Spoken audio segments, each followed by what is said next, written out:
Ladies and gentlemen, welcome to the Lawrence Report. And on tonight's broadcast, we're discussing episode 5. Oh my god, episode 5 of X-Men 97. And this right here, y'all, was by far the best episode yet that we have seen of X-Men 97. Oh my god. I was left speechless. I can't even talk now. I was left speechless with this episode. Everything changes because of this episode right here. I don't even know what to say. I don't even know what to say. Spoilers for anybody who have not seen this episode right here. I'm going to let you know. Two of our beloved, most iconic X-Men characters, and there's a lot of X-Men characters, but I feel like those two are definitely, top notch, top 5, top 10 X-Men iconic type characters that just passed away. I'm talking about Magneto and Gambit. And if it's true that Magneto is gone, who is now going to lead the X-Men? We know more likely, of course, it's going to be Cyclops, right? But keep in mind,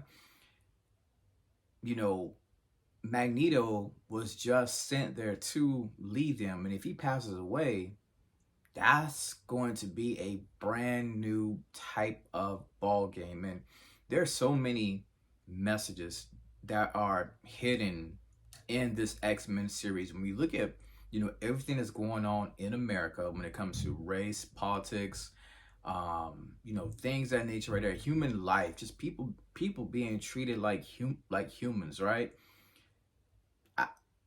The X-Men been woke, y'all. They've been woke from the 60s or whenever they started, I can't remember, to now. They have been woke. When you look at the ending of that episode, you saw everything that's happening. I'm talking about especially when they end up getting back, when the news gets back to the team about what happened. It looked like something that I've seen in today, real world, in today's time, whenever you had to break the news to somebody about a catastrophic event that just occurred, right? So X-Men, they've been here, they've been woke. It's a lot of messages, it's a lot of hidden messages, with this series right here. I'm not going to talk too much about the beginning. We know that a lady's coming to interview Scott Summers at the mansion, and Genosha is now, a part of the United Nations. And we know that Genosha is basically like a safe haven for mutants, right? It's kind of like a way they can escape and just be themselves. It's like their own community, their own utopia, right? And we have several love triangles going on. We got Scott and Jean Grey and Madeline Pryor. Then you got Gambit, Rogue, and Magneto as well. Yeah, a lot of love triangles, right? And whenever Jean Grey is using her abilities, right, we see that Logan is there, Wolverine is there, right? And they're talking about, trying to regain her memory, how it's mixed up with Madeline Pryor, things of that nature. She ends up kissing Wolverine, but she's like, yo, keep that on the low. I didn't mean to do it. It was an accident. So that's my quick thought about the first half of the show. Now let's get to the second half of the show, which what I believe is just, my God, it was so good. So good. So let's get on. The second half, we see the team. You got Magneto and Rogue and Gambit. They are on an aircraft heading to Genosha, right? And, they are welcomed with open arms. We see Leech there. And we see one of my all-time favorite X-Men. I'm talking about none other than Nightcrawler. One of my favorites right there. Probably, for me personally, he's probably my top 5 X-Men, so he's there, and they're welcomed with open arms to Genosha. We also see this doctor. Now, y'all know anytime she's there, this woman right here, there's always trouble nearby. Also, shout out to Emma Frost, another one of my favorite X-Men. She was there. So the team, their own business in Genosha, right? And there's a council that wants to elect a new leader, a new overseer to protect them, in Genosha. And they basically nominate Magneto. And Magneto's like, yeah, I'm down, but I need help. I need a queen by my side. And who other than Rogue, right? Him and Rogue, they got a thing going on, but at the same time, Gambit got feelings for Rogue. So, she eventually tells Gambit the news that, Magneto want me to rule with him. What me you got, it may be over. I can't feel your touch the way I can feel Magneto's because of his powers. And they even talked about, the background story of Rogue. I thought, which was pretty dope, how, Eric, aka Magneto, was basically a mentor to her, but somehow along the way, they fell in love. It's nothing new for young women or an older woman to fall in love with a man like Magneto. He's a pretty suave dude, you know what I mean? So they fell in love. Sorry, it's like Gambit, but I know it hurts, man. I know it hurts. So while there's a ceremony going on, celebrating their love, right? And we see Cable's here, right? He comes out of nowhere. He's basically trying to warn his mother, like, hey, listen, somebody's coming. This thing is about to be big. And while the celebration is going on, we see Rogue. Rogue is looking good. Rogue is looking incredible.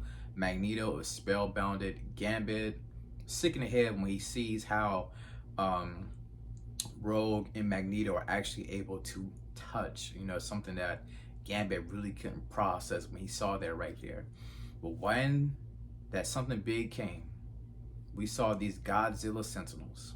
And my God, they was not no average pushover type Sentinels. These things did not come to play. And we see Leech. Leech is like, well, I'm not afraid. Magneto is going to protect me. He always said he would protect us, right? And Nightcrawler is there to rescue Magneto and Rogue, because they was basically about to get blasted from these Sentinels right here. Now, it remains to be seen who sent these Godzilla type Sentinels to basically kill Magneto and Gambit. Unfortunately, both of those guys meet a untimely death in this episode. We know for a fact that Gambit is officially dead. He's the ending with him when he says, remember me. I think he said remember. He said remember it. I'm sorry. He said remember it. That line, was stone cold, and we believe that maybe Magneto may be dead. We are holding it out, trying to see. But yeah, those Sentinels, they came in and they completely wreaked havoc. And Rogue went with a fiery rage at these Sentinels. But at the end, we see her she's holding a loved one, letting him know that, I can't feel you. And that scene broke a lot of people, man. I saw everybody on Twitter talking about it. That was deep. And then when the news got back to the rest of the X-Men, Beast was there, the rest of the team was there, Cyclops, they couldn't believe what they was here, because keep in mind,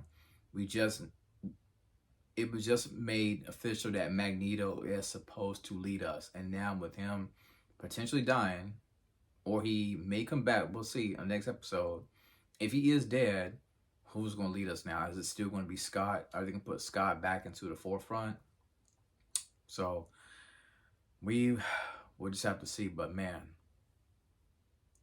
best episode yet. X-Men 97. If y'all are not watching it, I don't know what to tell you. I don't know what to tell you. It's so good. It's so good. And as always, thank you for tuning in to the Lawrence Report.